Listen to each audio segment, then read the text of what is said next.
वो केवल 80 लाख बार तो देवता बना और 30 करोड़ बार गधा, 60 करोड़ बार कुत्ता, और तो गिनती नहीं कितना बना।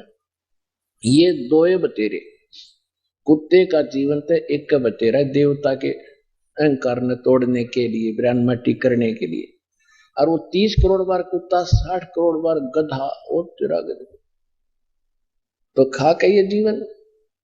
तो कहने का भाव यह कि उसके बाद दास की आंखें खुली और फिर याद आई पिछली कहानियां जो जीवन में घट रही थी। दास का जन्म एक किसान परिवार में हुआ, किसान जाट परिवार में। और हमारे घर पे बैल था, मेरे अंकल चाचा जी जो थे वो हल जोतते थे, और वो हमारा एक बैल था, उसको उसके पैर में, पिछले पैर में खुरों के बीच में एक कील लगी लंबी 1.5 इंच की, जो रिजेक्टेड थी, किसी ने गली में डाल दी। ऊपर की कैप नहीं थी उसकी, वो यूजलेस होकर गली में डाल रखी थी, वो उस बैल के लगेगी। अब बैल उस जल्दी जल्दी चल रहा था वो, और ज्यादा अंदर घुस गई, लंग भी करने लग गया। तो हाली ने सोचा इसके पैर कितना ऊंच नीच में टिक गया, और जिस कारण से कोई नस पर नस चढ़ गई। तो वहां देसी वैद्य बताया करते थे, हाली भी आपस में डिस्कस किया करते थे कि किसी कारण से बैल के पैर में कोई लंग हो जा, लंगड़ावे, तो उसको रोकना नहीं चाहिए, उससे काम लेते रहना चाहिए, नहीं तो कंडेम हो जाता है, और नस पे नस चढ़ी हुई चलने से ही ठीक होती है। इस दृष्टिकोण से हाली ने सारा दिन उसको चलाया, शाम तक उसका पैर सूज गया और घुटने तो ऊपर तक सोई होगी, और वो 3 टांग से चलता हुआ वापस आया। सुबह उठा नहीं, हाली ने उसको छोड़ दिया, किसी और का बैल लेकर के अपना काम किया। किसी गांव में ऐसे वैद्य होते थे सर्जन उस समय, किसी को दिखाया, जो डंगर डॉक्टर को, उसने कहा कि इसका बा आ गया गोड्डे में, घुटने में। अब कील तलक रही नीचे तलवे में, ट्रीटमेंट शुरू हो गया घुटने का, गोड्डे पर पट्टी बांधने लग गया। 20-25 दिन के बाद वो अपने आप खुर में लगी हुई कील पक के वो स्थान अपने आप फूट गया, उसमें से मवाद निकलने उठ गया, आंखों में आंसू पड़े। अब देखो, उसके बाद फिर पता चला कि देखा भाई यहां भी कोई गड़बड़ है इसके। तो आज वो बोल कर भी बता नहीं पा रहा कि मेरा दर्द कहाँ है, और जब वो मनुष्य जीवन में था उसने सोची भी ना होगी अब बिजली गिर जाएगी।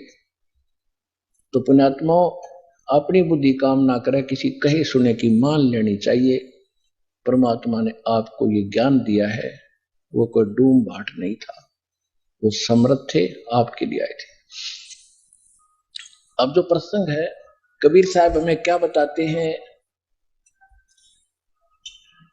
राम रटत को ही भलो, चू चू पड़े है जो चाम, ये सुंदर शरीर किस काम का, जामुख नाही नाम। अहे जीव्या तो वाहे भली, जो रटे हरि नाम, नहीं तो काट के फेंक दियो, ये मुख में बलो ना चामे। अब देखो परमात्मा ने इस जीवा का कितना महत्व बताया है।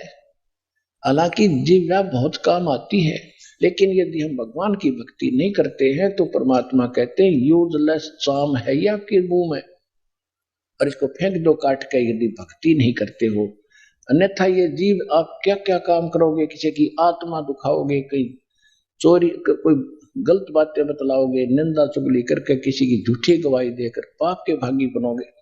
यानी कि यदि जीव का कोई विशेष उद्देश्य है, काम है, तो परमात्मा के गुणगान करना है। यदि हम इससे ये काम नहीं करते हैं तो अगले जन्म में पशु बनने के बाद यह जीव्या तो होगी, पर बच्चू बोल नहीं सकेगा, बता नहीं सकेगा, तो वो बैल के साथ हुई हम बन जाए, जीव्या से ना बोल सकते, ना बता सकते कि कहाँ दर्द है, क्या दुख है मुझे। यदि जुबान होती तो तुरंत बता देता कि कील पैर में लगी है। और शीघ्र निमटेरा हो जाता। तो इसी प्रकार आज आप मनुष्य जीवन में हैं, आप तुरंत बता देते हो सिर में दर्द है, मेरे पैर में दर्द है, पेट दुख है, दर्द है, तो तुरंत ट्रीटमेंट हो जाता है। और यदि भक्ति नहीं करोगे तो फिर क्या होगा। नर से तू पशुआ की जय गद्दा बैल बनाई, ये 56 भोग कहाँ मन भोरे, कित कुरडी चरने जाई। अपना आत्माओं कुछ दर्द बनाओ हृदय में। बहुत दिन हो गए आपने यहाँ भटकतों को कुछ नहीं लेकर जाते, अंत में हाथ झाड़ कर जाते हो। कह कबीर अंत की बारी, जैसे हाथ झाड़ कर चला जुआरी। अब फिर क्या बताते हैं कि प्रेक्षला पैजा विराजे पितरों पिंड भराई। उसके बाद क्या होता है कि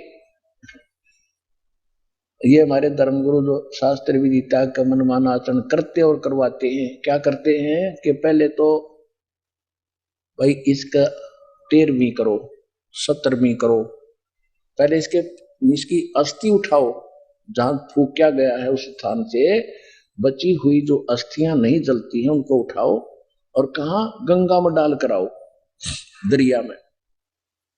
और वहां पंडित जी पाओगे प्रत्येक क्षेत्र के न्यारे न्यारे भिन्न भिन्न, उनसे उनके द्वारा उसका क्रियाक्रम कराओ, तब मुक्ति होगी तुम्हारे माता पिता की, या जो भी डेथ होता है, डेथ होती है जिसकी, तो वहां ले जाते हैं। फिर वो पंडित जी अपने जंतर मंत्र करके अस्थियां बहा देता है। 1100 रुपये दे दो, 500 दे दो, 5 कपड़े दे दो, वो अलग से दक्षिणा देता है। उसके बाद क्या कहते हैं 13वीं करो, और 13वीं भी कर दी। किस लिए कि गति कराएंगे। अस्थि किस लिए जल प्रवाह करवाई कि गति करा दी। फिर कहा कि इसके श्राद्ध निकालो, ये प्रेत बन गया, पिंड भराओ, पिंड भरा दिया। फिर कहें ये पितर बन गया, श्राद्ध करो। और श्राद्ध के समय क्या कहते हैं कि कौवे को ऊपर रख दो थोड़ा सा भोजन, तुम हो सकता तुम्हारा माता पिता कौवा बन गया हो और कौवा खा लेगा, भोग लग गया। अरे भले आदमी, या गति कराने लगे थे, कौवा बनवा के छोड़ दिया। क्या बताते हैं प्रेक्षला पैजा विराजे पितरों पिंड भराई, बौर श्राद्ध खान को आए, वो काग भये कल माही। कहते फिर श्राद्ध खान खतरा के लिए आए, श्राद्ध निकालो। और श्राद्ध के बाद कहते कौवा बन गए होंगे तेरे पिताजी, देखा भोग लगा के ना। जब कौवा बन गया और भोग लगा लिया उसने और श्राद्ध कंप्लीट हो गया, तो कौवा को तो रोज भूख लगती है, तो रोज निकालो वो श्राद्ध। अगर तुम्हें पक्का पता है आपके माता पिता कौवा बन गए, तो रोज डालो 2 रोटी छत पे, उनको तो डेली भूख लगती है कौवे को। कहने का भाव ये है परमात्मा कि तुम इन डुप्लीकेट संतों के द्वारा बताए गए भक्ति साधना करके आपको साधना बताता है। वो क्या है, जय सतगुरु की संगत करते सकल कर्म कट जाई, अमरपुरी पर आसन होते जहां धूप ना छाई। एक का पंक्ति में निर्णय दे दिया कि जय सतगुरु की संगत करते ये सकल कर्म कट जाई। न तो अस्थि उठाने की आवश्यकता, ना पिंड भरवाने की आवश्यकता, ना 13वीं और वर्षी मनाने की आवश्यकता, एक सच्चे जाप की आवश्यकता है। इसके करने से कुछ भी नहीं होगा, सारे झंझट खत्म हो जाएंगे और अमर लोग चले जाओगे, जहां जाने के बाद फिर लौट कर संसार में आते।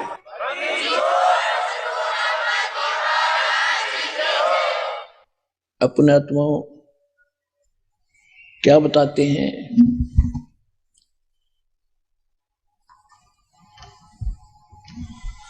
राम नाम रटते रहो जब तक घट में प्राण, कभू तो दीन दयाल के भनक पड़ेगी कान। परमात्मा की भक्ति अंतिम श्वास तक करनी होगी, क्योंकि जब तक विद्यार्थी अपने क्लास में रहता है जब तक वो पूरी पढ़ाई नहीं कर लेता तब तक उसको पढ़ाई करते ही रहना होगा, उसी में उसकी सफलता है। तो जब तक आपके श्वास हैं, आपको ये ड्रेस प्राप्त है, पोशाक मनुष्य वाली, तब तक आपने अंतिम सांस तक सिमरन भी करना है, भक्ति भी करनी है और जितनी सत्संग भी अटेंड करना है। जब आपका शरीर छूट जाएगा, ये पोशाक छोड़ दी जाएगी, आप सतलोक जाओगे, फिर उसकी जरूरत नहीं रहती पढ़ाई की। फिर इस पढ़ाई का यानी यहाँ किए हुए कर्म का वहां फल मिलेगा। अब जैसे बच्चे स्कूल में जाते हैं, कॉलेज में जाते हैं, पढ़ते नहीं हैं और वो सांग सिनेमा देखते रहते हैं, शराब पीते रहते हैं और बकवादें करते, नशे करते। क्यों? माँ बाप का पैसा फ्री में मिलता है, टेंशन है नहीं उनको कमाने की, खर्चन की लगे रहते हैं। और जब वो अपने पैरों पर खड़े होंगे, जब चलेंगे रोजी रोटी के लिए, तब आंखें खुलती है इनकी, अगम क्या बनेगा। तो ये बकवादों पर लग जाते हैं, वो अपना जीवन नाश करते हैं। इसी प्रकार मनुष्य जीवन एक ऐसा अलग से आपको पोशाक दी है, ये मनुष्य शरीर दिया है, परमात्मा ने अपने जैसा रूप दिया है। नर नारायण देही पातु फेर 84 जाई। धिक्कार रहे हमारे को, कितना सुंदर मनुष्य शरीर पाकर फिर तुम 84 लाख जाने के कार्य कर रहे हो, ऐसे गंदे उन शरीरों में जाना चाहते हो। तो क्या बताते हैं कि जब तुम यहां जो साधना कर रहे हो, जो पढ़ाई कर रहे हो, इसका प्रतिफल आपको सतलोक में मिलेगा। जैसे कॉलेज में पढ़ने वाले बच्चे जो ट्रेनिंग करते हैं, उन ट्रेनिंग की हुई का फल उनको फिर फील्ड में मिलता है। वहां पढ़ने की जरूरत नहीं, फिर तो नौकरी करो, तब पैसा लो और अपना ठाठ करो। यदि विद्या काल में, शिक्षा काल के अंदर तुम ऐसा गलती करते हो तो सदा के लिए वंचित रह जाओगे उस सुख से, जिस उद्देश्य से आपको विद्यार्थी माता पिता ने बनाया था। तो परमात्मा ने जिस उद्देश्य से आपको मनुष्य शरीर दिया है, इसकी सफलता नहीं हो पाई तो बहुत पछताओगे। कैसे पछताओगे? जैसे एक समय एक व्यक्ति, सड़क बन रही थी, रोड बन रहा था, उसके ऊपर मजदूरी कर रहा था, उसके बच्चे भी वहीं, उसकी पत्नी भी मजदूरी कर रही थी, उसके बच्चे वहीं रेत में खेल रहे थे, मिट्टी में। और उसी सड़क के ऊपर उसी विभाग का एक एक्शन आ गया, एग्जीक्यूटिव इंजीनियर, बड़ा अफसर। वो इंस्पेक्शन करके जब चला गया वहां, तो उसके बाद वो व्यक्ति मजदूर कह रहा था कि ये मेरा क्लास फेलो था, ये एक्सियन मेरा क्लास फेलो था, मेरा सहपाठी था, मेरे कर्म फूट गए, मैं पढ़ा नहीं, और ये पढ़ के आज देखो अफसर बन गया, गाड़ी में चलता, इसके बच्चे वहां पंखों कूलरों के नीचे शहर में सुख से रह रहे, और मेरे बच्चे आज मिट्टी में पड़े हैं, मैं 2 रोटी का भी मोहताज हूं। अब रो रहा उस गए हुए समय को, मैं भी पढ़ लेता था तो मुझे भी सुख होता। तो पुण्यात्माओं, ऐसी बनेगी आपके साथ जो आज भक्ति नहीं करेंगे। यहां से शरीर छूटने के बाद कोई गधा बन रहा होगा, कोई कुत्ता बन रहा होगा, कोई यमराज कूट रहे होंगे, फिर रो रहा होगा, हे भगवान या क्या बनी मेरे साथ। तो परमात्मा कहते हैं, अच्छे दिन पाछे गए, गुरु से किया ना हेत, अब पछतावा के कर बिरा, या चिड़िया चुगी खेत। तो समय रहते कुछ करना था, वो समय अब आपको प्राप्त है।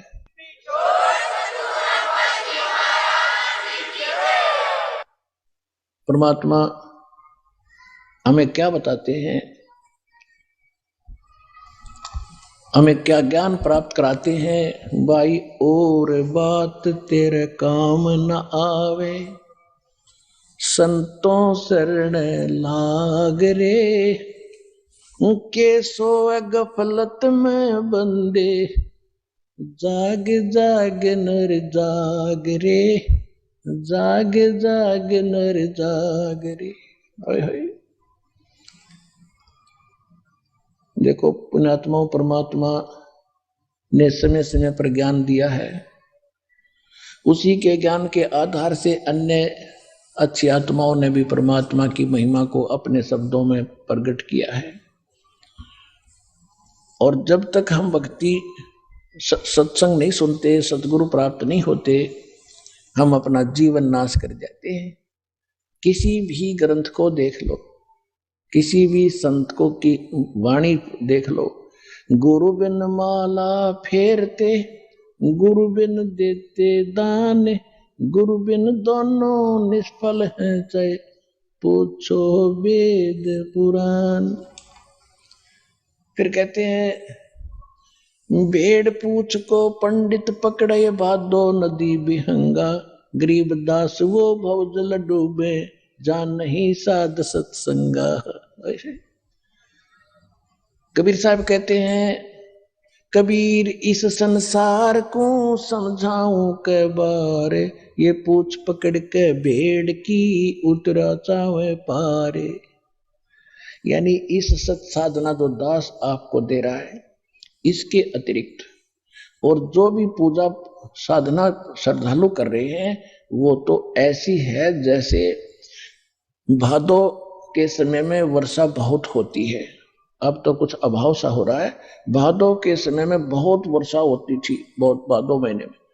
और छोटी मोटी दरियाएं भी, दरिया जो है चलती थी, फुल होकर चलती थी, ऐसे लहर पड़ती हुई चलती थी उसमें।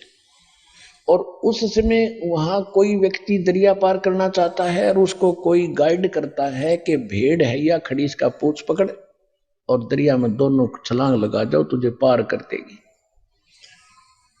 तो अन्य जो साधनाएं हैं, ऐसा मार्ग है, ऐसा साधन है भव सागर से पार होने के लिए। जो अन्य उपासनाएं हैं, जैसे दरिया पार करने के लिए कोई भेड़ की पूंछ पकड़ने की सलाह दे रहा हो और उसको उसकी सलाह मानकर जो दरिया में कूद रहे हैं वो सारे मर रहे हैं, पार नहीं हो रहे। इसी प्रकार कह रहे हैं कि सतगुरु भेड़ पूछ को पंडित पकड़े, ये भादो नदी बिहंगा, और गरीब दास वह भव जल डूबे, जहां नहीं साध सत्संगा। गरीबदास जी कहते हैं कि कोट ग्रंथ का यही अर्थ है, करो साध सत्संग रे। करोड़ ग्रंथों का एक निष्कर्ष है, तुम संत की संग करो। अब संत कौन है? सतगुरु के लक्षण कहूं, मधुरे बैन विनोद, 4 वेद 60 शास्त्र वो कहे 18 बोध। गरीबदास जी कह रहे हैं कि सतगुरु की पहचान बताता हूं। सतगुरु की पहचान बता रहे हैं, संत की पहचान बता रहे हैं, संत की कि वो 4 वेद और 26 सदग्रंथों का ज्ञाता होगा। कबीर साहब जी कबीर सागर के अंदर एक जीव धर्म बोध में 1960 पृष्ठ पर लिखा, कबीर सागर में सतगुरु के लक्षण 4 बखाना, यानी गुरु के लक्षण 4 बताता हूं। प्रथम वेद शास्त्र को ज्ञाना, और दूसरे मन कर्म हरि भक्ति मन कर्म वाणी, और तीसरे सम दृष्टि कर जानी, और चौथे वेद विधि सब कर्मा, ये 4 गुरु गुण जानो मर्मा। के पूरे संत के 4 लक्षण है। नंबर 1, वो सभी सदग्रंथों का ज्ञाता होगा, सभी सदग्रंथों का निष्कर्ष उसके पास होगा। दूसरे, फिर वो भक्ति स्वयं भी करेगा, केवल वक्ता नहीं होगा।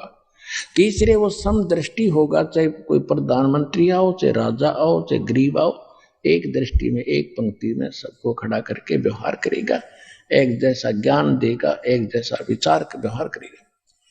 और चौथा है वेद विधि सब कर्मा, चौथे वेद विधि सब कर्मा, उसके जो भी कर्म भक्ति के होंगे सदग्रंथ यानी वेदों के अनुकूल होंगे।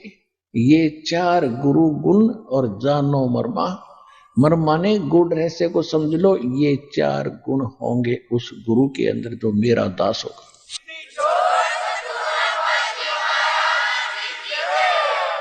तो सभी सदग्रंथ ये बताते हैं, गीता के अंदर 4थे अध्याय के 34वें श्लोक में भी यही किया है कि अर्जुन, उस तत्व ज्ञान को जो भगवान ज्ञान आकर देता है वो तत्व ज्ञान है, और उस ज्ञान का परिचय केवल तत्वदर्शी संत के पास ही होता है, उससे जाकर पूछ।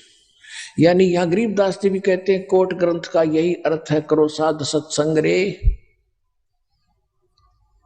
भाई, और बात तेरे काम न आवे, संतों शरण लाग रे, के सोवे गफलत में बंदे, जाग जाग नर जाग रे, जाग जाग नर जाग रे।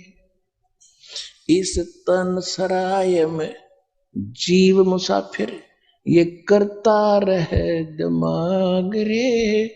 तन सराय में जीव मुसाफिर, ये करता रहे दिमाग रे।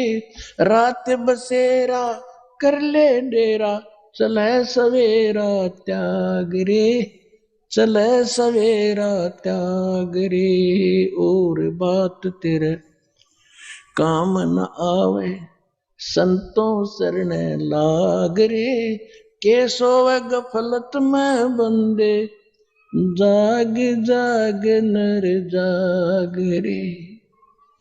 भाई उमदा चोला बना अनमोला, ये लगे दाग पे दाग रे। उमदा चोला बना अनमोला, ये लगे दाग पे दाग रे। 2 दिन की गुजरान जगत में, क्यों जले बिरानी आग रे, जले बिरानी आग रे। और बात तेरे काम न आवे, संतों शरण लाग रे। के सोवे गफलत में बंदे, जाग जाग नर जाग रे, जाग जाग नर जाग रे। भाई कोबद का चढ़ी चढ़री चत पे, तू होया मनुष्य से नाग रे। कोबद का चढ़ी चढ़गी चत पे, तू होया मनुष्य ते नाग रे। सूझे नहीं सजन सुख सागर, बिना प्रेम बैराग रे, बिना प्रेम बैराग रे। और बात तेरे संतों शरण लाग रे। के सोवे गफलत में बंदे, जाग जाग नर जाग रे, जाग जाग नर जाग रे। भाई हर सुमरे सो हंस कवावे, ये कामी क्रोधी काग रे। हर सुमरे सो हंस कहावे, ये कामी क्रोधी काग रे। बौरा न भर में विष के वन में, चल बेगमपुर बाग रे, चल बेगमपुर बाग रे। और बात तेरे काम न आवे, संतों शरण लाग रे। के सोवे गफलत में बंदे, जाग जाग नर जाग रे, जाग जाग नर जाग रे। भाई शब्द सैन सतगुरु की पछाणी, पाया अटल सुहाग रे। शब्द सैन सतगुरु की पहचानी, पाया अटल सुहाग रे। नितानंद महबूब गुमानी, प्रगट पूर्ण भाग रे, प्रगट पूर्ण भाग रे। और बात तेरे काम न आवे, संतों शरण लाग रे। के सोवे गफलत में बंदे, जाग जाग नर जाग रे, जाग जाग नर जाग रे। पुणात्मा, ये जो वचन जो शब्द दास ने आपको वाणी सुनाई है, ये वास्तव में कबीर परमेश्वर जी की वाणी है। और इस ये नित्यानंद जी तो विष्णु जी के उपासक थे, वैष्णव परंपरा से इन दीक्षा प्राप्त थी। अब चक्कर ये है कि हम जिस भी गुरु को प्राप्त कर चुके हैं, ज्ञान तो ये गुरु जी वही देते हैं कि भी मनुष्य जीवन मोक्ष के लिए ही प्राप्त है। और फिर गुरु की प्रति जो श्रद्धा है वो भी वो डिफाइन करते हैं, और शिष्य फिर उसका अनुसरण करता ही करता है। तो नित्यानंद जी इस गुमानी नामक संत से, गुमानी दास नामक संत को परम संत मानकर इस पर कितने कुर्बान थे। लेकिन बात वहीं की वही रह गई। इतने ये नित्यानंद जी लगभग 250 वर्ष पहले, 300 वर्ष पहले इनका जन्म हुआ था ब्राह्मण जाति में। और ब्राह्मण कुल के अंदर भी एक बहुत अच्छी खानदान यानी पैसे वाले एक इनके नाना जी जो थे वो इसमें नारनौल के नवाब के यहाँ उनके नाना जी एक अच्छी पोस्ट पर रहते थे। और नित्यानंद ये ब्राह्मण जाति में थे और फिर वहां तहसीलदार नियुक्त हो गए थे। इसके माता पिता मर गए थे, अपने नाना जी के घर रहा करता। नाना जी ने फिर यहाँ तहसीलदार लगवा दिया। इसने एक दिन रात्रि के समय गुमानी दास संत का सत्संग सुन लिया। अब आत्मा तो भटक रही है भगवान के लिए, और काल ने अपने दूत भी खूब छोड़ रखे इसको मूर्ख बनाने के लिए। वो इतना प्रभावित हो गया, शादी भी हो चुकी थी उसकी, इतना प्रभावित हो गया कि उसने नौकरी भी त्याग दी। और उसकी पत्नी बाधक बने थी, उसकी भी अर्ज करी परमात्मा या तो ये ज्ञान नहीं मिलना चाहिए था मुझे, और इसको सफल हो ऐसा कोई साधन करो, या भक्ति मुझे करने नहीं देगी। उसकी कुछ दिनों के बाद कुदरती डेथ होगी। वो अपने आप को इतना हल्का महसूस किया कि अब बात बनेगी। घर भी त्यागा, नौकरी भी छोड़ दी, उस संत के कहे अनुसार साधना भी की, अंत में वहीं का वहीं रह गया इतना सेक्रीफाइस करने के बाद। तो यहां आज का जो सत्संग था कि सतगुरु बिन बात बने नहीं, और सतगुरु का मिलना कोई हंसी खेल नहीं, और आप जी को वो सहज में मिल गया है। आप कितने पुण्यकर्मी प्राणी।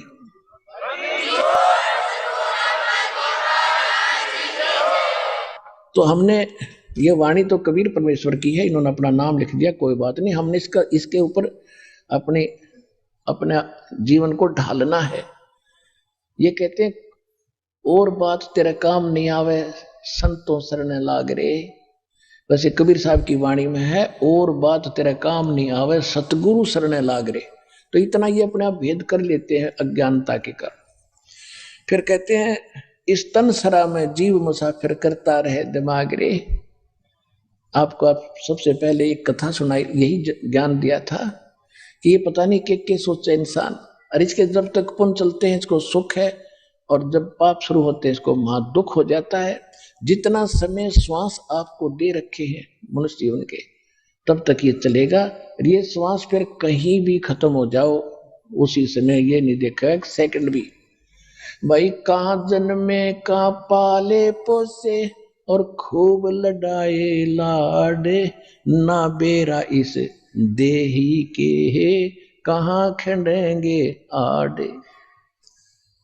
इस तन सराय में जीव मुसाफिर करता रहे दिमाग रे, रात बसेरा कर ले डेरा तले सुबेरा त्याग रे। एक जीवन जो है आपका ये एक रात है। जब आपकी ये सौपन देख रहे हो, जब ये मृत्यु होगी यानी नींद खुलेगी, तेरा सवेरा होगा और फिर कुछ भी हाथ नहीं लगेगा। आज कोठी है, बंगले हैं, कार है, नहीं है, तो ये बस मृत्यु के उपरांत आप खोजते फिरोगे कहाँ है मेरी कोठी, कहाँ मेरा बंगला। उस समय तो आप धर्मराज के पास खड़े पाओगे। एक भगत कह रहा था कि मैं रिक्शा चलाया करता, और रिक्शा चलाते चलाते मन में यह आया करती कि यदि मेरे पास कार हो जा तो बस क्या कहने। कई बार मन में आती थी तो साथ से कार निकल जाती थी। एक दिन सपने में मुझे कार मिल गई। सर्दियों के दिन थे, रजाई ओढ़ रहा था और कार फुल स्पीड पे छोड़ दी। आगे ब्रेक लगाने लगा, ब्रेक ना लगे और पैर ने जोर से मारा और रजाई के आर पार निकल गया और रजाई और पट गई। वैसी बोदी सी रजाई थी, उसके आर पार पैर निकल गया। जब आंख खुली एक्सीडेंट हो गया। तो भाई वो देखा तो ना कोई कार व रजाई और पाट ली लात मार के।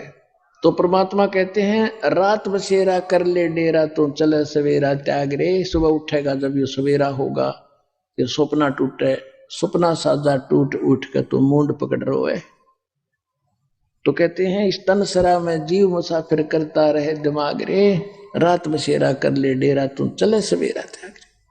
अब जैसे अपने अपने दिमाग में सारे इंटेलिजेंट बने बैठे, अपने सारी ये कर दूंगा वो कर दूंगा हैं, जो बड़े अधिकारी अफसर बने हैं वो कहते हैं रिटायरमेंट के बाद ऐसी कोठी गाड़ूंगा और बड़े हिल स्टेशन पर चला जाऊंगा, वहां प्लाट खरीदूंगा। ऐसे दास को एक ये परमात्मा का ज्ञान होने के बाद जो घटना घटी थी वो हृदय में धरी गई सारी। हे परमात्मा, यदि हम भी भक्ति ना करते या दुर्गति हमारी भी होती। एक पंजाब का गवर्नर था, पंजाब और हिमाचल प्रदेश का वो ज्वाइंट था, दोनों का इकट्ठा ही उसके पास चार्ज था और वो रिटायर होने वाला था। उसने सोचा रिटायर होने से पहले पहाड़ी क्षेत्र में एक बहुत बड़ा प्लाट खरीदूं और वहां कोठी गाड़ दूं, रिटायरमेंट के बाद वृद्ध होकर वहां ठाठ से रहा करूंगा। उसने 2 करोड़ रुपये अपने हेलीकॉप्टर में रखे। पहले ये 100 रुपए का नोट था तो पूरी 2 करोड़ तो 100 रुपए के तो पूरी बोरी भर जाती, और रख के हेलीकॉप्टर में साथ में उसका परिवार कोई प्लाट का सौदा करने जावे थे। वो हेलीकॉप्टर दुर्घटनाग्रस्त हो गया, आप मरिया और परिवार मर गया, और वह नोट गडरिए ठा ले गए हैं वो भेड़ बकरियां चलाने वाले। अब क्या हुआ, फिर उसके बाद उसने उसके जो रेजिडेंस था, सरकारी मकान था, उसको मैं देखा तो कहते 40 करोड़ और रुपये उसके अंडरग्राउंड पाए वहां पर दबे हुए उसके बेड में। 2-3 बेड थे लंबे लंबे। अब ना तो वो 40 और रुपये बच्चे सरकार खाते में गए और भाई की बिरान माटी होगा, मृत्यु हुई। आगे क्या होगा? है किसी की भैंस बनेगा जिस जिस पर पैसे ले रहे थे, किसी का गधा बनेगा, किसी का बैल बनेगा, लठ खावेगा और सारा पाई पाई देगा। कहते तुमने उस दरगाह का मैल नहीं देखा, धर्मराज के तिल तिल का लेखा। तो यहां परमात्मा कहते हैं कि इस तन सराय में जीव मुसाफिर करता रहे दिमाग रे, ये कर दूंगा वो कर दूंगा, और कहते हैं रात बसेरा कर ले डेरा तू चले सवेरा त्याग रे। तो पुण्यात्माओं फिर क्या बताया है कि हर सुमरे सो हंस कहा वह कामी क्रोधी कागरे।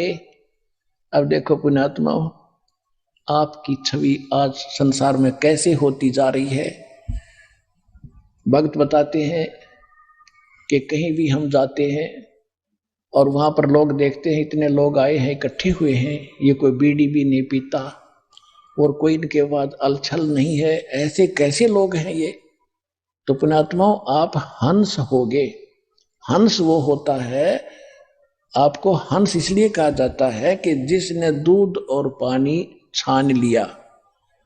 जैसे संसारी कुरीतियां, संसारी बुराइयां आपने छोड़ दी और यहां से जो मूल इसका उद्देश्य था, जैसे हंस एक पक्षी है उसमें गुण होता है, उसमें 1 गिलास दूध और 1 गिलास पानी मिला के उसके सामने रख दो, वो दूध पी लेगा और पानी छोड़ देता है। तो इसी प्रकार आपने संसार का जो व्यर्थ की जो साधनाएं, परंपराएं और ये बकवाद नशा था, ये त्याग दिया एक पानी जानकर और परमात्मा के इस सत्संग और सतज्ञान रूपी दूध को ग्रहण कर लिया। आप हंस होगे। चोर करता है चोरी तो चोर कहलाता है, शराब पीता तो शराबी कहलाता है, और भक्ति करता है तो भक्त कहलाता है। हर सुमरै सो हंस कहावै कामी क्रोधी कागरे। भक्ति करते हो तो भक्त कहलाते हो, आप हंस बन गए। और भौरा ना भर में इस विष के बन में, ये कामी क्रोधी कागरे। बाकी जो बकवाद करें और तो कौवे जैसे व्यक्ति हैं जो किसी से रिश्वत लेते हैं, दुखी जीव को ज्यादा दुखी करते हैं।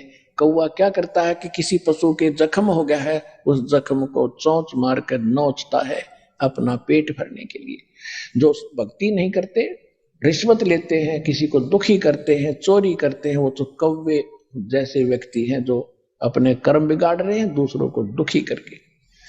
फिर क्या बताया लास्ट में नित्यानंद जी ने, शब्द सैन सतगुरु की पहचानी और पाया अटल सुहागरे। अब जैसे उसने उनको जैसा गुरु मिला, वैसे तो जब आप समझदार हो जाओगे संकेत समझने लग जाओगे। ये क्या कहते हैं, शब्द सैन सतगुरु की पहचानी। शब्द माने वचन, जो प्रवचन कर रहे थे उनका संकेत समझ गया मैं।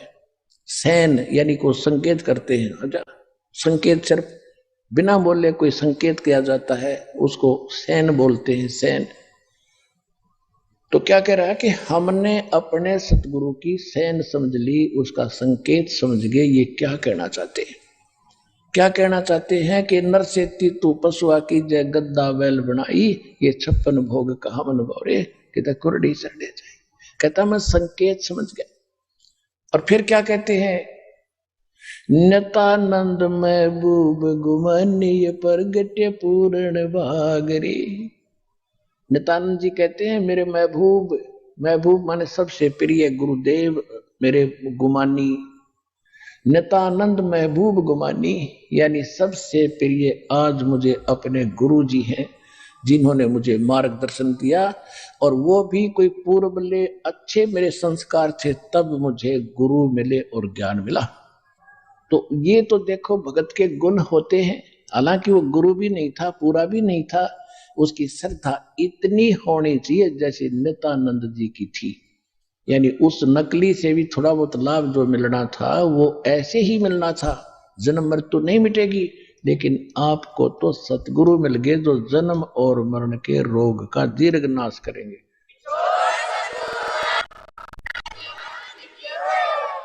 तो आपका कैसा भाव होना चाहिए अपने सतगुरु के प्रति, ये आप स्वयं निर्णय करेंगे। परम पिता परमात्मा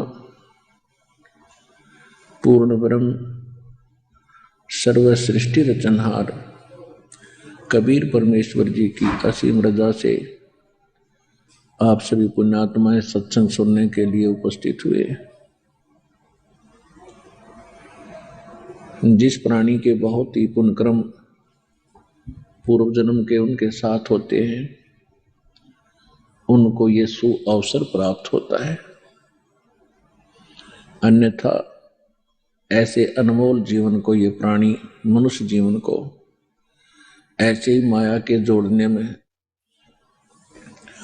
और सांसारिक परंपराओं को निभाने में इसी में नष्ट करके आगे महाकष्ट को प्राप्त होता है। 84 लाख प्रकार के प्राणियों के शरीरों में ना जाने कितने कष्ट उठाता है, जंगलों में भटकता है, भूखा प्यासा गर्मी सर्दी इनसे पशु पीछे पड़े रहते हैं, एक पल की चैन नहीं। जिन प्राणियों को ये मानव शरीर प्राप्त होता है उनके ऊपर परमात्मा की विशेष रजा होती है। पिछले पुण्य कर्म बहुत ज्यादा उनके संग होते हैं। और मनुष्य जीवन प्राप्त करके जो प्राणी परमात्मा की भक्ति नहीं करते हैं, दुर्भाग्य है उन प्राणियों का। उसका कारण ये होता है कि उनको सत्संग नहीं मिलता, और सत्संग मिले बिना हमें पता नहीं चलता कि हम किस लिए जन्मे थे, हमारा मनुष्य जीवन का कर्तव्य क्या था। अन्य समाज के विचारों से हमने इतना अवश्य जान लिया कि निर्वाह के लिए हमने भरसक प्रयत्न करना चाहिए। यदि हम मेहनत प्रयत्न नहीं करेंगे तो भूखे मर जाएंगे, हमारे बच्चे नहीं पलेंगे। ये तो बात बिल्कुल सही है, लेकिन ये तो है संसार के विचार। अब हमें इस मनुष्य जीवन में यदि इतना ही कार्य करना था तो ये तो पशु पक्षी भी कर रहे हैं। मनुष्य भी अच्छी तरह प्यार से अपने बच्चों को पालते हैं। पक्षी अपने मुख में आहार लेकर आता है, अपने बच्चों को खिलाता है, अपने मुख से निकालकर बाद में स्वयं खाता है। तो हमसे भी ज्यादा लाड से प्यार से अपने बच्चों की परवरिश पक्षी भी करते हैं, और यही कर्म हम कर रहे हैं। तो मनुष्य जीवन का क्या लाभ हुआ? इतना ही कार्य नहीं था। अब सत्संग में आने से प्राणी को ज्ञान होता है कि मनुष्य जीवन का एक विशेष कार्य था। यदि वो कार्य मनुष्य जीवन प्राप्त प्राणी नहीं करता है तो उसका मनुष्य जीवन पशु के तुल्य है, पक्षियों के तुल्य है। जैसा क्रिया वो करते ऐसे ही ये स्वयं कर रहा है। आप जी के ऊपर वो कृपा हुई है जो परमात्मा ने आपको मनुष्य जीवन दिया। मनुष्य जीवन के बाद फिर आपको सत्संग प्राप्त हुआ। अब इसमें थोड़ी सी सावधानी की आवश्यकता है कि एक तो आप जी ने ज्ञान पूर्ण रूप से ग्रहण करना है। परमेश्वर ने आपको ऐसे स्थान पर लाकर खड़ा कर दिया है कि शायद असंख्य युगों के बाद आपको यह अवसर प्राप्त हुआ होगा। ऐसे स्थान पर ऐसे ज्ञान को प्राप्ति के लिए तुम आए हो, तो इसमें बड़ी सावधानी बरतनी है। ज्ञान ध्यान से ग्रहण करना है। यह सब प्रमाण दिखाए जाते हैं। आपको पहले शिक्षित इसलिए किया भगवान ने कि आप सदग्रंथों को स्वयं जान सकें, सत्य और असत्य का निर्णय कर सकें। अभी तक हम इसीलिए काल के जाल में फंसे रह जाते थे कि हम इन नकली और असली ज्ञान को नहीं परख पाए, क्योंकि हमें स्वयं ज्ञान नहीं था। तो परमात्मा ने इस कलयुग के इस समय में सबसे पहले हमें ज्ञान ही देना था, और ज्ञान देने के लिए आपको शिक्षित भी करना था। तो अभी 30-40 वर्ष से उरे उरे दास देख रहा है कि कैसी बाढ़ सी आ गई शिक्षा की। छोटे छोटे 3-3 वर्ष के बच्चों को स्कूल भेजना शुरू कर देते हैं माँ बाप। तो परमात्मा की प्रेरणा है। शिक्षा से हम भगवान को पहचान सकते हैं, अन्यथा शिक्षा का कोई काम नहीं। अब परमात्मा प्राप्ति के लिए हमने असंख्य जन्म खो दिए, जंगलों में हम गए परमात्मा पाने की प्रेरणा पाकर। सारे जैसा भी हमें कोई मार्गदर्शक मिला, कोई गुरु मिला, उसके आधार से हमने भक्ति साधनाएं भी की, लेकिन हम मुक्त नहीं हुए। मनुष्य जीवन का मूल काम है जन्म और मरण से छुटकारा पाना। जब तक ये नहीं होगा तब तक आप कितनी भक्ति कर लो, जन्म और मृत्यु आपकी सदा बनी रहेगी, सदा कष्ट बने रहेंगे। आइए अब हम उन श्रद्धालुओं के अनुभव हैं जो जगत गुरु तत्वदर्शी महाराज जी से दीक्षा कर चुके हैं तथा उनके द्वारा पर चल रहे। नमस्कार जी। सत साहिब जी। क्या नाम है बहन जी आपका? मेरा नाम डॉक्टर ज्योति मलिक है। बहन जी आप कहाँ से आई हैं? मैं झज्जर से आई हूँ, हरियाणा स्टेट से। बहन जी संत रामपाल जी महाराज से कब जुड़ी आप? संत रामपाल जी महाराज से मेरे जो पिताजी हैं वो 93 में उनके कांटेक्ट में आए थे, और फिर लगभग 96 से मैं उनको फॉलो कर रही हूँ। और लेकिन मैंने जब मैं बीएससी में हुई तो उनके लिटरेचर को ध्यान से पढ़ना और समझना शुरू किया, संत रामपाल जी महाराज के, और तब से मैं उनको अच्छे तरीके से फॉलो कर रही हूँ। संत रामपाल जी महाराज से जुड़ने से पहले क्या आप कोई भक्ति साधनाएं भी करती थी? संत रामपाल जी महाराज को फॉलो करने से पहले हमारी जो फैमिली है, मेरे पापा जी हैं, जो दादाजी हैं, वो आर्य समाज को फॉलो करते थे। मेरे जितने भी फैमिली मेंबर्स हैं वो सब गुरुकुल में पढ़े हुए हैं। मेरे मम्मी की फैमिली के भी सब लोग गुरुकुल में ही पढ़े हुए हैं। तो बेसिकली हमारे फैमिली में सब आर्य समाज को ही मानने वाले लोग थे। बहन जी क्या काम करती हैं आप? मैं असिस्टेंट प्रोफेसर हूँ फिजिक्स में, government girls college Guravada, district Rewari, Haryana. जी संत रामपाल जी महाराज से नाम दीक्षा लेने के बाद क्या आपको कुछ लाभ भी प्राप्त हुए? देखिए, सबसे बड़ा लाभ तो ये है कि अगर आप भक्ति मार्ग पे चल रहे हैं तो एक सच्चा भक्ति का मार्ग मिलना ही मैं सबसे बड़ी उपलब्धि मानती हूँ। और इसके अलावा अगर आप सच्ची भक्ति कर रहे हैं तो जितने भी सांसारिक सुख हैं वो तो बाय डिफॉल्ट हम मान के चलते हैं कि हमें मिलेंगे ही मिलेंगे। तो बचपन से ही मैं देख रही हूँ, मेरे पापा जो हैं, he was the only lone bread earner in our family. तो एक अकेले ईमानदारी की तनख्वाह में उन्होंने हम तीनों बच्चों को पढ़ाया है। बहुत ही अच्छा लाइफस्टाइल उन्होंने हमें दिया है। कभी किसी चीज़ का लोभ लालच उन्होंने नहीं किया है। मैंने खुद अपने सामने देखा है कि लोग जो मेरे पापा के कलीग होते थे वो उन्हें बोलते थे कि तू कहाँ ज़्यादा भगत बना घूमता है, तेरी 2-2 लड़कियां हैं, तेरे को उनकी शादियां करनी है और तू ज़्यादा ईमानदारी के चक्कर में मत पड़ा कर ये सब। तो मैंने खुद देखा है और आज का दिन है कि वही लोग जो है मेरे पापा के एग्जाम्पल देते हैं कि जयवीर के तीनों जो बच्चे हैं वो गवर्नमेंट जॉब पे लग गए हैं और बहुत ही अच्छी सबकी जो है लाइफ चल रही है। तो संत रामपाल जी महाराज की दया से ही जो हमारी फैमिली में हमेशा सुख का माहौल रहा है, कभी कोई मानसिक तनाव नहीं रहा है। हमेशा जो भी हमने चाहा है वो संत रामपाल जी महाराज की दया से हमें हमेशा ही मिला है और कभी हमारे घर में कभी भी किसी चीज़ की कोई कमी नहीं रही है। हमने हमेशा ही संत रामपाल जी महाराज को बहुत ही मन से फॉलो किया है। तो जब भी हमने अपने मन से कुछ भी चाहा है तो वो हमेशा ही उन्होंने हमें दिया है। एक एग्जांपल मैं देना चाहूँगी, जब मैं एमएससी फिजिक्स कर रही थी तो उसके बाद हमें एक एग्जाम क्लियर करना होता है नेट का और हायर स्कोरर्स को जेआरएफ भी बोलते हैं, जूनियर रिसर्च फेलोशिप। तो वो उस टेस्ट के लिए मैंने काफ़ी प्रिपरेशन की थी। तो उसका 2 स्टेज में टेस्ट होता है, एक प्रीलिम होता था उस समय और मेंस का एग्जाम होता था। तो प्रीलिम का रिजल्ट मेरा आ चुका था, I have qualified that. For mains exam when result was declared तो मेरे एक फ्रेंड का कॉल आया कि मेंस का रिजल्ट आ गया है, तो आपने चेक किया क्या? तो मैंने उसे रोल नंबर बताया तो ही सेड कि आपका नहीं क्वालिफाई हुआ है।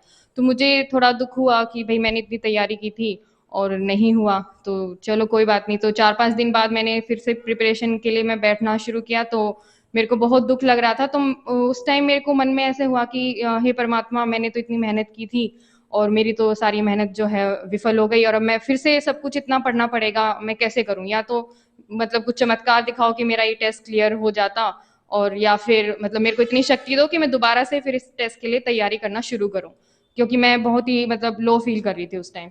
तो फिर तभी मतलब 4-5 दिन ही हुए थे इन बातों को, तो मेरे एक और फ्रेंड का फ़ोन आया कि तुम्हारा तुमने रोल नंबर देखा क्या? तो मैंने बोला कि हाँ, मेरे को उस फ्रेंड ने बता दिया कि मेरा नहीं हुआ। पर फिर उसने कहा कि तो मैंने कहा खुद से तो चेक नहीं किया। हमारे जानने वाले थे, इंटरनेट कैफ़े वो चलाते थे, तो मैंने उनको फ़ोन करके रोल नंबर बताया कि आप ऐसे-ऐसे मेरा टेस्ट का एक रिज़ल्ट है, एक बार आप चेक करके बताइए। तो उन्होंने बताया कि इस रोल नंबर के सामने तो नेट विद जेआरएफ लिखा हुआ है, यूजीसी से आपका क्वालीफाई हुआ है। तो वो जो पॉइंट है वो मतलब काफ़ी टर्निंग पॉइंट था मेरी लाइफ के लिए भी और इस भक्ति मार्ग के लिए भी, कि मेरा जो विश्वास है वो और भी ज़्यादा दृढ़ हुआ कि शायद मेरा क्वालिफाई नहीं हुआ था। और संत रामपाल जी महाराज से जब मैंने सच में मतलब मन से बिल्कुल प्रार्थना की तो वो मेरा बाद में उसमें क्वालिफाई मेरे को मिला रोल नंबर। और उसके बाद अभी 1 साल पहले ही मेरी गवर्नमेंट जॉब लगी है। तो जब जब जहाँ जहाँ मैंने चाहा है कि मेरे को यहाँ पे जॉब चाहिए, कि दिल्ली यूनिवर्सिटी में था, मणिपाल यूनिवर्सिटी में था, जहाँ पे मुझे लगा कि मेरे को यहाँ मतलब वर्क करना चाहिए, तो मुझे हमेशा ही वहाँ सक्सेस मिली है। और अभी गवर्नमेंट जॉब के लिए भी मेरे मन में ये आता था कि सब लोग ये बोलते थे कि एचपीएससी में होना तो बहुत मुश्किल है, 15 लाख रुपए लगेंगे, 20 लाख रुपए लगेंगे। तो मैंने पापा को, मम्मी को जैसे मैं डिस्कस करती थी तो ये लोग यही बोलते थे कि नहीं, तुम संत रामपाल जी महाराज की भक्ति कर रही हो इतने सालों से, तो तुम कभी विफल नहीं होगी और चिंता मत करो, एक पैसे की भी जरूरत नहीं है, तुम परमात्मा पे विश्वास रखो, सब कुछ होगा। तो जब रिजल्ट आया तो मेरा मेरिट लिस्ट में 3rd रैंक मेरे को मिला। तो मैं मतलब बहुत ही आभारी रहती हूँ कि संत रामपाल जी महाराज की वजह से हमें एक सत्य भक्ति मार्ग मिला। और दूसरा एक जो है कि हम अब हमारे समाज में जितने भी पाखंड फैले हुए हैं, अंधविश्वास फैला हुआ है, तो उसकी वजह से हमारे जितने भी रिसोर्सेज हैं, एनर्जी है, सब टाइम जो है सब वेस्ट हो रहा है। और बहुत सारे जो पढ़े लिखे जो लोग हैं उसकी वजह से एथिस्ट भी होते जा रहे हैं, नास्तिक होते जा रहे हैं, क्योंकि उन्हें लग रहा है कि मतलब it's a wastage of resources only, सही भक्ति मार्ग मिला नहीं। और इसकी वजह से समाज में लोगों को इतना मतलब पागल बनाना शुरू कर दिया, इतना पाखंडवाद फैला दिया है समाज में। तो जो थोड़े भी समझदार लोग हैं उनको लगता है कि हाँ ये मतलब गलत हो रहा है, but they don't know what is the correct way. तो जब तक सच्चा मार्ग नहीं मिल रहा तो गलत मार्ग को फॉलो करने का भी क्या फायदा है। तो मैं ये कहना चाहूंगी कि संत रामपाल जी महाराज ने हमें मतलब ऐसा सही रास्ता दिखाया है जिसमें ना तो कोई ढोंग है, ना पाखंडवाद है, कोई अंधविश्वास नहीं है। जो भी वो बोलते हैं वो हमेशा प्रूफ के साथ बोलते हैं। जितने भी हमारे हॉली स्क्रिप्चर्स हुए हैं, बाइबल है, कुरान शरीफ है, वेद हैं, श्रीमद् भगवत गीता है, उनके बेसिस पे ही उनका जो सारा लिटरेचर है वो बेस्ड है। कोई भी वो चीज़ बिना लॉजिक के कुछ बोलते नहीं है। तो मैं यही कहना चाहूंगी कि उनसे सही सच्चा भक्ति मार्ग कोई और इस पृथ्वी पे एट प्रेजेंट नहीं है। बहन जी, संत रामपाल जी महाराज से नाम दीक्षा लेने के बाद आपको बहुत सारे लाभ प्राप्त हुए। हम आपसे एक बात पूछना चाहते हैं कि कुछ लोग कहते हैं कि संत रामपाल जी महाराज से उनके शिष्य अंधश्रद्धा के तहत जुड़े हुए हैं। आप डॉक्टर हैं, एक असिस्टेंट प्रोफेसर के पद पर कार्यरत हैं, क्या ये बात सही है? नहीं, ये बिल्कुल भी सही नहीं है। ये वो लोग बोल रहे हैं जिन्होंने संत रामपाल जी महाराज को अभी तक ना तो सुना है, ना ही उनके लिटरेचर को पढ़ा है। मैं ऐसे लोगों को ये रिक्वेस्ट करना चाहूँगी कि डोंट बी जजमेंटल, दूसरों की सुनी-सुनाई बातों पे जज ना करें उन्हें, क्योंकि हमारे समाज में आजकल बहुत सारे साधु महात्मा फैले हुए हैं। जगह-जगह पे आप देखोगे तो इतने सारे बाबा बने हुए हैं, जो दंत कथाएँ बोलते रहते हैं, जो भोले-भाले लोगों को तो बहका सकते हैं, लेकिन पढ़े-लिखे लोगों को वो पागल नहीं बना सकते हैं। तो जो लोग सच में ही मतलब स्पिरिचुअलिटी के को जानना चाहते हैं, उसको ढूंढना चाहते हैं, तो they should look into the literature of संत रामपाल जी महाराज। और उनको पढ़ने के बाद, उनको सुनने के बाद वो ऐसा नहीं बोल पाएंगे कि कि उनकी जो भक्ति है वो अंधश्रद्धा भक्ति है। ऐसा नहीं है, ये अंधश्रद्धा भक्ति नहीं है, ये सच्ची भक्ति है। बहन जी, आप एक डॉक्टर हैं और डॉक्टर होने के नाते हम आपसे एक क्वेश्चन पूछना चाहते हैं कि संत रामपाल जी महाराज कैंसर, एड्स जैसी लाइलाज बीमारी को ठीक कर रहे हैं। जहां मेडिकल साइंस फेल हो रहा है, वह संत रामपाल जी महाराज के पास आज लाखों लोग ठीक हो रहे हैं। इसके पीछे क्या कारण है? ऐसा कैसे संभव हो रहा है? देखिए, अगर आप स्पिरिचुअलिटी की बात कर रहे हैं या साइंस एंड टेक्नोलॉजी की बात कर रहे हैं, तो एक पॉइंट पे आके साइंस एंड टेक्नोलॉजी भी आके फेल हो जाती है। Still we are lacking behind at certain point. तो उस जहाँ पे मतलब सबने सुना ही होगा कि जहाँ पे दवा काम नहीं करती है, वहां पे दुआ काम करती है। तो भक्ति अगर हमारी सही है, तो हमारा कोई भी कष्ट जो है वो दूर हो सकता है। अगर हम ये कहते हैं कि भगवान एग्जिस्ट करता है इस दुनिया में कहीं पे भी, तो भगवान के लिए कोई भी चीज इम्पॉसिबल नहीं है। तो अगर हम पूरे विश्वास के साथ और सही भक्ति कर रहे हैं, तो चाहे कोई भी कष्ट हो, किसी भी तरीके का जो कष्ट है वो हमारा दूर होगा, जरूर दूर होगा। बहन जी, जो श्रद्धालु आज आपको देख रहे हैं, आप उन्हें क्या कहना चाहेंगी?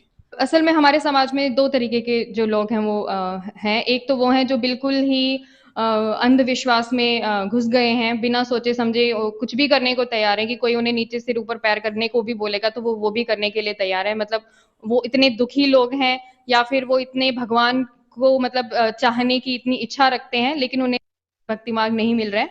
दूसरे वो लोग हैं जो मतलब बिल्कुल ही खुद को एथिस्ट बोलने में फैशन समझने लग गए हैं। जैसे कि आजकल हमारे जो पढ़े लिखे जो लोग हैं, वो जैसे शराब पीना, पार्टीज में ड्रग्स लेना, ये सब एक फैशन समझते हैं। तो इसी तरीके से खुद को एथिस्ट बोलना भी आजकल एक फैशन बन गया है। तो दोनों ही क्लासेस को मैं ये कहना चाहूंगी कि आप डोंट बी जजमेंटल, और वो संत रामपाल जी महाराज का लिटरेचर पढ़ें और उसके बाद ही किसी कंक्लूजन पे आए। मैं उनको ये नहीं कह रही हूँ कि वो आंख बंद करके वो संत रामपाल जी महाराज के फॉलोअर बन जाए, नहीं, उसका कोई फायदा नहीं है। 2 दिन के बाद आपको लगेगा कि हाँ नहीं, पता नहीं सही है कि गलत है, आपको कोई ना कोई डाउट रहेगा। तो जब भी आप किसी भक्ति मार्ग पे चलते हो, तो आपके मन में कोई डाउट नहीं होना चाहिए। और डाउट तभी नहीं होगा जब आपने उसको बिल्कुल एकदम दिल ठोक के स्वीकार नहीं किया। और दिल ठोक के आप तभी स्वीकार कर पाओगे जब आप उनको सुनोगे, आप उनको अच्छी तरीके से समझोगे, तभी आपको फायदा होगा जब आप अपने सच्चे मन से उन्हें स्वीकार करोगे। तो मैं सब लोगों को यही कहना चाहूंगी कि सबसे पहले वो संत रामपाल जी महाराज को सुने, उनके लिटरेचर को जाने, पढ़े, और तभी उनके बारे में कोई राय निकालें। बहुत ही अच्छा समाज सुधार का काम कर रहे हैं वो। कितनी सारी जो समाज की कुरीतियां हैं उनको वो दूर कर रहे हैं। तो भक्ति के लिए ना सही तो अच्छे समाज सुधारक की नजर से ही वो उनको देखें और उनके बारे में जानने की कोशिश करें और उनके बारे में कोई गलत राय ना बनाएं। बहन जी, संत रामपाल जी महाराज से नाम दीक्षा कैसे ले सकते हैं और कितना चार्ज लगता है?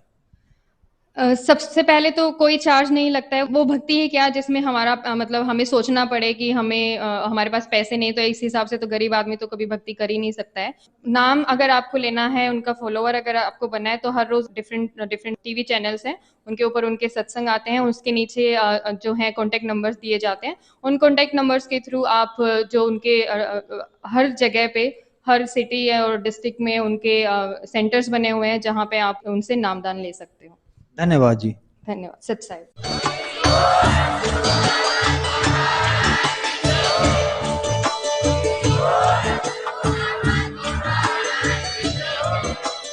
आप सुन रहे थे जगत गुरु तत्वदर्शी संत रामपाल जी महाराज जी के मंगल प्रवचन। अधिक जानकारी के लिए विजिट कीजिए हमारी वेबसाइट www.jagatgururampalji.org। संत रामपाल जी महाराज जी के शुभ आशीर्वाद से पूरे विश्व भर में 500 से भी ज्यादा नाम दीक्षा केंद्र हैं, जिन पर संत रामपाल जी महाराज जी द्वारा ऑनलाइन निशुल्क नाम दीक्षा दी जा रही है। अपने नजदीकी नाम दीक्षा केंद्र का पता करने के लिए संपर्क करें 8222880541।